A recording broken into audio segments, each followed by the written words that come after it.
Assalamu alaikum wa rahmatullahi wa barakatuhu. Let's look at the next question here. This is a very sad question. A brother is a college student. He's teased by, he says that people who call themselves Ahl al-Hadith, which are basically the Wahhabis, and the Ahl al-Hadith, for those of you who do not know, are the people who do not follow any of the Imams, Imam Abu Hanifa or Imam Shafi'i or Imam Maliki or Imam Ahmad ibn Hanbal. They don't follow any of them. So these kids are making fun of this kid who sent me the question, that why is it that after you make dua, you wipe your hands on your face? This is Bidah. Unfortunately, these friends of yours who are teasing you, they are not learned people. They probably may not even have read their own books. I will give you a reference from Bulughul Maram. This is written by Imam Ahmad bin Ali al-Asqalani rahimahullah. This is a book of hadith. And this book is actually taught in the Ahl al-Hadith schools, where they make the ulama, the madaris. So I purposely got 2 copies of it. This is the original one, and this is the Bulughul Maram, volume number 2. This is the sharh of Bulughul Maram, done by an Ahl al-Hadith scholar. The same scholar who wrote Sealed Nectar, Rahiq al-Makhtoum, a very, very widespread read book on the seerah of the Prophet ﷺ. The same person, Safi al-Rahman Mubarak Furi in Arabic and Mubarak Puri in English, he wrote this sharh. This is Hadith 1345 of this book. And this is reported by Umar radiyallahu anhu قال كان رسول الله صلى الله عليه وسلم, the Prophet صلى الله عليه وسلم, whenever he would raise his hands in dua, he would not return it until and unless he would wipe his face with his hands. Allahu Akbar. حتى يمسح بهما وجهه. And this hadith is not just reported by in Bulughul Maram by Imam Hajar al-Asqalani. And let me tell you this, that who exactly, what is the level of Imam Hajar al-Asqalani in to the muhaddithin.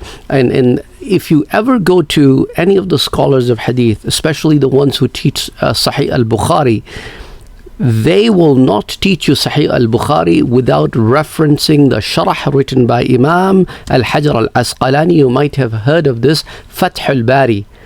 This is the sharh of Sahih al-Bukhari written by this person, Imam Ibn Hajar al-Asqalani rahimahullah. And also besides this, if you are interested, I can give you the top 6 books of sharh of Sahih al-Bukhari that ulama go to understand the ahadith in Sahih al-Bukhari.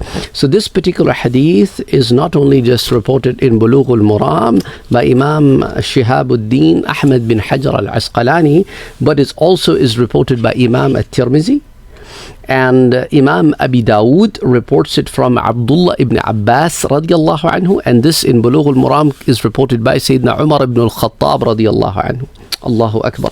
And then he says, Imam Hajar al-Asqalani says, هذا حديث حسن. This hadith is at the category of Hasan. And underneath it, it's the explanation or the sharh of this hadith given by an Ahlul Hadith scholar, Maulana Safi al-Rahman Mubarak Puri, or in Arabic, Safi al-Rahman Mubarak Furi. And he says that from this hadith, it is quite evident that when you are making dua, you can wipe your face with your hands. And for this reason, because the rahmah of Allah subhanahu wa ta'ala descends down on you, and since your face is a representation of your body, wiping your face basically is wiping your body in a way, because it's a representation of your body. And then this basically, he also categorized this as a Hasan riwayah. So unfortunately, people, due to lack of knowledge, they make fun of other people. This is so unfortunate. May Allah subhanahu wa ta'ala guide all of us and make us among those people who are learned. And people should restrain from mocking others or making fun of others without getting some knowledge, it's quite possible that that knowledge has not reached you yet, or you do not have the understanding.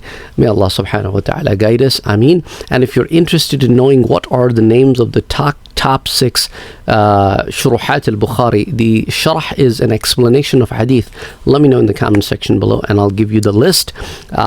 We usually, when we go over a hadith and explain them, we refer to these shuruhat and then we explain from them, because these are the people of great knowledge and they have written very in-depth analysis of the hadith.